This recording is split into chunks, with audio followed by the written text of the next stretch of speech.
Galera, como eu tinha dito antes, o Juventude vence o Corinthians, né, no Alfredo Jaconi 2-1.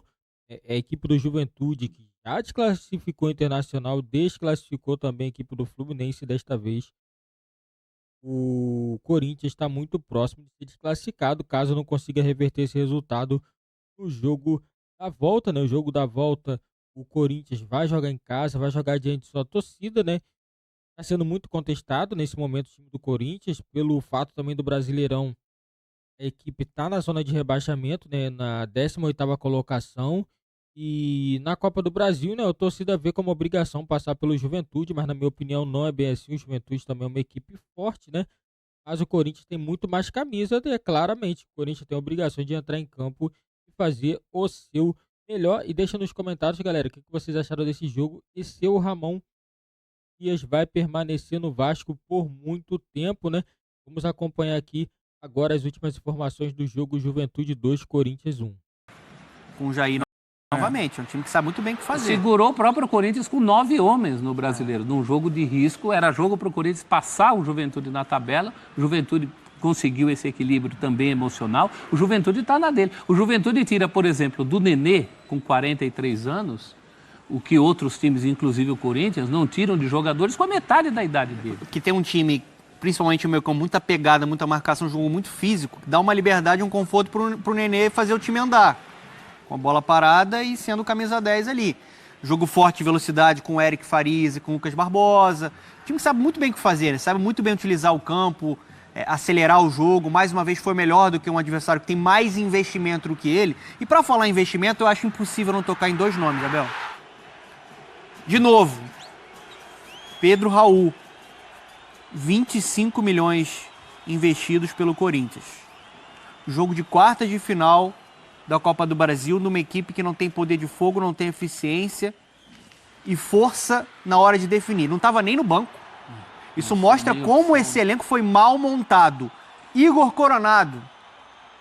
O Corinthians tem uma dependência do Garro eterna nessa temporada. Ontem foi banco, você vai girando o elenco.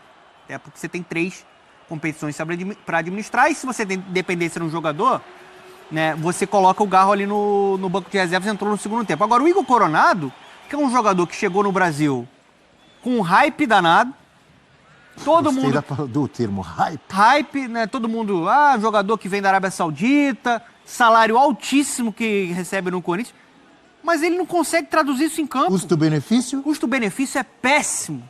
Mas, o Donan, essas duas contratações, precisa entender o cenário, né, em que eles vieram. Era um momento de, talvez a temporada inteira seja, né, de desespero do Corinthians para encontrar jogadores. Aí você tocou no ponto. Caramba, quem que eu vou trazer agora que eu preciso montar, reforçar o time rapidamente? Vou pagar o que for. Mas com desespero aí, você não faz futebol de maneira organizada. Grave, né? É um erro grave. É óbvio que é um erro grave. Mas as circunstâncias foram essas. Pagar o que e for o Coronado por alguém que vai te dar naquela, resposta. Claro. Do hype que ele falou, da rede social. Um cara que estava no Al Ittihad, que tinha sido campeão lá da Arábia Saudita e tal. Tinha jogado até o Mundial, né? Sim. De clubes e tal. Pô, apareceu ali. E aí todo mundo, a torcida do Corinthians, naquele momento carente de um nome de impacto, né? Porque tem muito isso. Essa época de contratações, estamos fechando agora uma janela, mas a janela principal aqui no Brasil é a do final do ano, né? Início de temporada. É o momento da ansiedade do torcedor. Ele quer que o time dele contrate. Ele quer contratação. Ele quer nome novo. É claro que a contratação é importante, mas você precisa fazê-lo. Depende da contratação. Com um mínimo de pensamento, de planejamento, de entendimento do mercado. Então, assim, apareceu um jogador, o jogador está livre no mercado, o Corinthians pode contratá-lo, aí se prontificou a pagar um valor altíssimo, que não se justifica. Não estou dizendo que é mau jogador, não é mau jogador. Mas pelo valor, assim como o Pedro Raul. Paga o que for, porque a gente precisa dar uma resposta. O problema é o custo-benefício. E isso é errado. A torcida pode entrar nessa, a diretoria jamais. Até porque o dinheiro está curto. Não está sobrando dinheiro. Não parece, às vezes. O caso do Pedro Raul é uma bola cantadíssima. Eu tenho muita dificuldade de entender, professor, essa O negociação. Vasco já tinha dado uma sorte danada de aparecer um clube mexicano, Toluca, né? que cobrisse o que o Vasco tinha pago. Aí o Corinthians O Vasco vai teve lá, lucro com o Pedro Raul. Não, vendeu, conseguiu na ter baixa lucro. vendeu e teve lucro. A propósito, já que você está citando SAF, no nomes, caso. reforços, contratações, José Martínez, venezuelano, e o Héctor Hernández, eu estou olhando minha colinha aqui, os caras acabaram de chegar, também não decorei tudo, então estou me lembrando aqui para não confundir. Que visão você... Já dá para ter uma opinião? Olha os dois aí na tela. José Martínez, volante, jogou os 90 minutos, 56 ações com bola. Foi o líder do time nesse quesito. 8 duelos vencidos, 3 desarmes, 4 interceptações. Muito voluntarioso. Héctor Hernández, já vou passar a palavra só para completar, professor. Jogou metade da partida, 45 minutos. Metade da partida, 45 minutos, 5 ações na área rival, 2 finalizações, 2 grandes chances perdidas e 6 posses recuperadas. A pergunta é objetiva e direta. Empolgam? Trazem esperança? É cedo para falar ou já decepcionam? Professor Celso. Alternativa C. Decepcionam? Não, já? C é cedo para falar. Então alternativa É B. cedo para falar. Eu acho que são jogadores de expectativa diferente. O Martínez deve jogar mais. Né? O Martínez vem para jogar. O Hernández vem como a chamada oportunidade de mercado. E principalmente Peraí, numa posição agora? que o Corinthians precisa. Faltando 14 jogos, É assim. 22 pontos, É assim. 18º lugar, oportunidade de mercado, só isso? Ele não chega como um jogador para Meu mudar Deus. patamar. Ele não chega sequer como um jogador para jogar tanto quanto o Martínez. É uma sequência de erros. Você está falando do Hernández justamente porque Pedro Raul não deu certo. As coisas não podem ser dissociadas. Agora, pelo que jogaram, o Martínez jogou mais tempo, o Martínez parece querer procurar jogo num time em que isso é uma dificuldade, né? Ele procura diálogos ali que não está encontrando. Se o time melhorar, eu acho que ele vai melhorar junto. O Hernández, sinceramente, eu não acho que o Corinthians vai tirar o pé da lama por causa de um jogador como o Hernández. Um jogador para compor elenco, para eventualmente ajudar, muito pouco. Mas Não é um problema cara pra sério que o mudar Corinthians tem, né? Falta de gols, né? mas... E trouxe é mais uma isso. aposta, né? A realidade é essa, não dá pra gente falar que o cara é o salvador da pátria, né? Trouxe mais Se uma for- aposta e a janela fecha dia 2. Em pouco tempo, o Corinthians está Segunda-feira, dia 2. tentando a contratação do Arthur Cabral. Em que condições, né, financeiras o Corinthians pode, de fato, ir para uma negociação em definitivo, que o Benfica quer vender. E não é barato para você contratar. Acho que o Arthur Cabral não seria uma aposta. Seria uma solução. Seria um jogador com mais capacidade de definir jogos e de entregar pontos para esse Corinthians. Eu acho que o José Martínez pode contribuir, pode ajudar, como um primeiro homem de meio campo, é um cara de mais imposição física, marcação. Não acho que a opção de ter o Martínez como um primeiro e o Ranielli como segundo foi positiva. O Ranielli como segundo acho que é um jogador que contribui pouco com bola. Vejo o Ranielli mais como um primeiro homem de meio campo. E aí, talvez para você construir, você pode perder fisicamente. O Bidon é um cara que pode ser esse segundo homem, né? Tem mais qualidade no passe. Então essa dupla, só em um cenário que você vai ficar mais focado em marcar. No cenário que você precisa propor mais jogo, apresentar mais qualidade com a bola, eu não gosto do Ranielli como segundo homem. O Héctor Hernández, eu acho que o professor falou, assim, um jogador que é uma aposta. Não acho que a primeira impressão foi positiva. Agora, a gente Vamos esperar, né? vai ter que esperar, exatamente. Vai ter que dar uma Ranielli- sequência para o atleta. O Ranielli como segundo me dá a impressão que você perde um bom primeiro e não ganha um segundo. Sim, eu também acho que não é... Para ser segundo, não é dele. É um bom primeiro que às vezes vira terceiro, zagueiro. Não é? Muitas Um vezes. bom primeiro volante que às vezes vira um terceiro. Agora, a gente zagueiro. está falando de reforços num nível muito abaixo do que o Corinthians precisaria, né?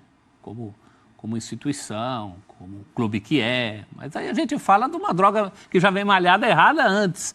Isso tem a ver com toda a política de reconstrução do time do Corinthians, que vem errada desde pelo menos 2020. Essa questão da mão para a boca tem se repetido em todo ano. Ano que o Corinthians, inclusive, não cai, mas é ameaçado de cair. né? Aí tem que reconstruir o time todo de novo, por quê? Porque traz jogadores sempre com essas limitações. Ou de idade, a média de idade era um problema recente do Corinthians, ou limitação física, ou às vezes joga dinheiro fora. No caso do Igor Coronado, eu também acho que eu traria o Igor Coronado, mas não nas condições em que ele veio. Isso aí. Está todo mundo louco. Pedro Raul, a mesma coisa. Eu tentaria um Pedro Raul? Tentaria, mas não nas condições em que ele veio. Porque se fosse em outras condições, eu até teria caixa para, nesse momento, trazer com maior facilidade, por exemplo, o Arthur Cabral, com menos sacrifício. Então, essa conta aí não tem que ser feita em setembro, gente. Nós estamos entrando em setembro, o Corinthians está falando em montar time. O cenário que o Eugênio falou sobre o desespero da diretoria, ele está presente ainda. Claro. O time, ontem não foi o caso, mas em algumas partidas ele produziu. Faltou eficiência, faltou a qualidade. Você precisa entregar. O Ramon Dias, gente, falou, ano passado no Vasco tinha o Verratti. Tinha um goleador que entregava pontos. E o recado que ele passa para os atacantes dele é, eu não confio em vocês. Mas hoje, de fato, a torcida não pode confiar no rendimento dos atacantes do Corinthians, que eles perdem oportunidades claras. Ontem nem foi o caso, que o Corinthians não conseguiu criar essas oportunidades. Teve uma chegada boa com o próprio Yuri pela esquerda, né? Aquela bola enfiada. Estou em cima do goleiro. Aquela bola enfiada. Faltou no cantinho, o goleiro estava lá, né? Eu acho que foi até o menos perdido dos gols que ele já perdeu. Não foi perdido. Não vou dizer que foi um gol perdido, mas foi uma situação de possibilidade de E acho que até uma situação que foi gerada pela movimentação dele. Pela boa movimentação dele. Ele tem essa boa característica de atacar as costas da defesa. Só que o que eu quero dizer, a direção... Yuri, eu acho que em um time organizado renderia. Rende, bota- Jogos que ele ficou Renderia. fora, que ele teve problema lá de vesícula, né? Uhum. Mostraram, na minha visão, o Corinthians pior ainda, com mais, Mas tem uma mais relação. dificuldade O Yuri- para criar chance. Mas- Quando o Yuri Alberto ficou fora, Bota o Yuri Alberto- não acontecia nada. Bota o Yuri Alberto no Palmeiras do Abel. Rende. Eu aposto com você que ele rende. Agora tem Eu muito aposto lance com você que ele tem rende. muito lance do Yuri que Rende. dá em nada por causa da relação dele com a bola. Também. Também tem isso. Também, não vai dizer que ele está parado lá na frente, que morre de fome, que não é só isso, Ele não. tem problemas. Ele perdeu- Ele perde gol carregando a bola. Ele gente. andou problema. perdendo gols Ele absurdos. perde gol carregando a bola. Mas O ele é, professor tem razão. ele é um Tem atleta... tempo para pensar, tem decisão errada, tem um monte de coisa envolvida. Perder esses gols no Palmeiras, esses gols no Palmeiras também, negócio, bicho pega. A gente já tocou nesse ponto sobre pressão. Ele é um atleta que sente muita pressão. Sente muita pressão. A Que é o história dele Corinthians. é isso. Então, assim... Quer pressão? Para você completar a sua fala, domingo tem Flamengo, aliás, Corinthians e Flamengo, porque Galera, agora o Corinthians, né, precisa tentar se recuperar no Campeonato Brasileiro, vai enfrentar o Flamengo no final de semana, né? E já o Juventude vive uma situação um pouco mais confortável na tabela. A Juventude tem 28 pontos, nesse momento 6 pontos da zona de rebaixamento, precisa pontuar para poder não ficar muito abaixo na tabela de classificação, mas a situação do Corinthians não é boa, porque o Corinthians vai ter que ter um aproveitamento muito bom nesse segundo turno para poder se manter na primeira divisão do Campeonato Brasileiro. E já o Juventude, né? O Juventude mais uma vez fazendo um jogo muito protocolar, jogando em casa, né? Jogando no Alfredo Jaconi, e conseguiu uma vitória muito boa com o Carilo e Danilo Boza, né? E o Gustavo Henrique marcou o gol do Corinthians, 2-1 para a equipe do Juventude. Juventude muito bem nesse jogo, conseguindo segurar a vantagem até o final da partida, e agora vai jogar com o regulamento debaixo do braço e vai jogar pelo empate no jogo da volta da Copa do Brasil.